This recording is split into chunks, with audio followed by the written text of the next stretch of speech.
હવે આગળનું આપણું ભૂમિ સ્વરૂપ છે મેદાનો. તો મેદાનો શું છે તો કે સમુદ્ર સપાટીથી 180 મીટર કરતાં ઓછી ઊંચાઈ ધરાવતા હોય અને લગભગ સમથળ સપાટી ધરાવતા હોય તેમજ એક સમાન ખડક રચના ધરાવતા હોય તેવા ભૂમિ સ્વરૂપોને મેદાન કહે છે. તો કેટલી લાક્ષણિકતા આપી? પહેલી લાક્ષણિકતા હોય તો એ આપી કે 180 મીટર કરતાં ઓછી ઊંચાઈ ધરાવતા હોવા જોઈએ, સમતળ સપાટી ધરાવતા હોવા જોઈએ, અને ત્રીજું ખડક રચના એક સમાન હોવી જોઈએ. ખડકો જે પદાર્થો અંદર જે ખડકો જે છે, રોક્સ જે છે એ એક સમાન હોવા જોઈએ. એવું નહીં કે એક આરસપહાણ હોય ને બીજો ગ્રેનાઇટ હોય, એક બેસાલ્ટ હોય ને બીજો એક, એવું ન ચાલે. ખડકો એક સમાન હોવા જોઈએ. બરાબર. ફરીથી જોઈએ, 180 મીટર કરતાં ઓછી ઊંચાઈ હોવી જોઈએ, સમથળ હોવા જોઈએ અને ખડક રચના એક સમાન હોવી જોઈએ. ખ્યાલ આવ્યો? હવે ઊંચાઈ જે છે 180 મીટર કરતાં ઓછી, તો એ પણ આની અંદર પણ કેવી છે? ભ્રામક છે. કેમ? કારણ કે યુએસએના પ્રેરીઝના મેદાનો એ છે હકીકતમાં મેદાનો. એનું નામ શું છે?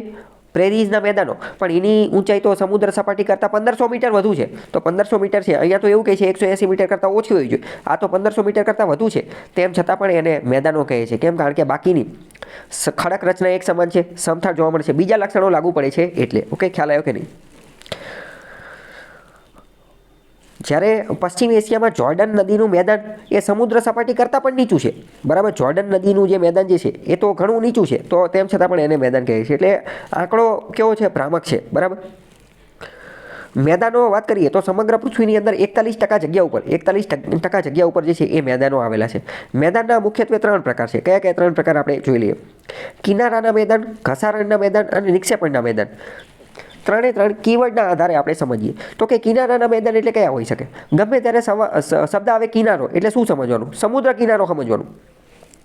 સમુદ્ર કિનારે જે મેદાન આવેલા હોય એ, સમુદ્ર કિનારે જે બીચ ને એવું બધું આવેલું હોય એને એક રીતે મેદાન જ કહેવાય. આપણે વાત કરીએ સૌરાષ્ટ્રની અંદર કાઠિયાવાડનો દરિયા કિનારો આવેલો છે તો એને કાઠિયાવાડનું મેદાન કહે છે. બરાબર. પછી કોંકણનો દરિયા કિનારો આવેલો છે, મલબાર આવેલા છે, મલબારના મેદાનો આવે, કોંકણ, મલબાર અને કોરોમંડલ. બરાબર. એ બધા તમને ખ્યાલ હોવો જોઈએ. એવા મેદાનો જે છે એ આવેલા છે. આપણે હમણાં થોડી વારમાં ડિટેલમાં જોઈએ. ઇન શોર્ટ, કિનારાના મેદાન એટલે કે સમુદ્ર કિનારે જે આવેલા હોય એ. બરાબર. બીજું ઘસારણના મેદાન.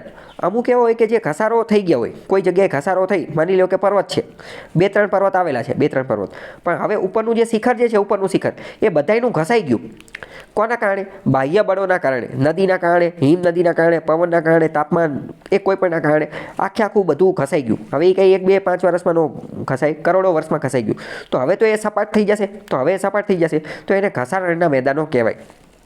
આટલી ખબર પડી કે નહીં? હા. બીજી વસ્તુ, કીવર્ડ શબ્દ મહત્વનો ખૂબ જ યાદ રાખવાનો. તો એને કહેવાય ઘસારણના મેદાનો. પણ હવે આને બીજી રીતે વિચારો. માની લો કે કોઈ પણ જગ્યાએથી આ ઘસારો થયો,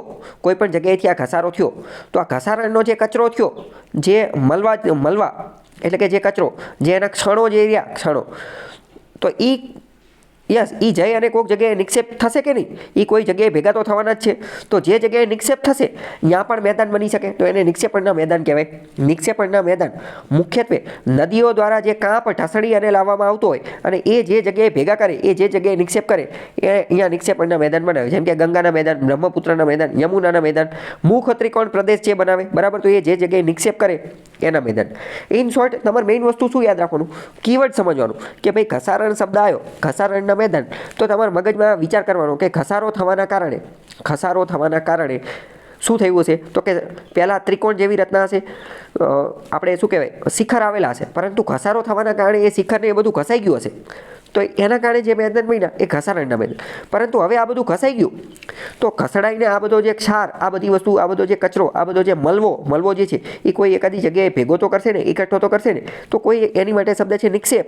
તો જ્યાં નિક્ષેપ કરશે ત્યાં પણ મેદાન બનશે. બે જગ્યાએ મેદાન બનશે. નિક્ષેપણના મેદાન મુખ્યત્વે નદીઓ અલગ અલગ જગ્યાએથી કાંપ ઢસડી અને લાવતી હોય, તો એ એક જગ્યાએ ભેગો કરે, એકઠો કરે, અહીંયા નિક્ષેપણના મેદાન બને. મુખ્યત્વે વાત કરીએ તો ગંગાના મેદાન, યમુનાના મેદાન, બ્રહ્મપુત્રના મેદાન, મુખ ત્રિકોણ પ્રદેશ જે બનાવતી હોય એ બધું પણ જોવા મળે. ઓકે, ખ્યાલ આવ્યો કે નહીં?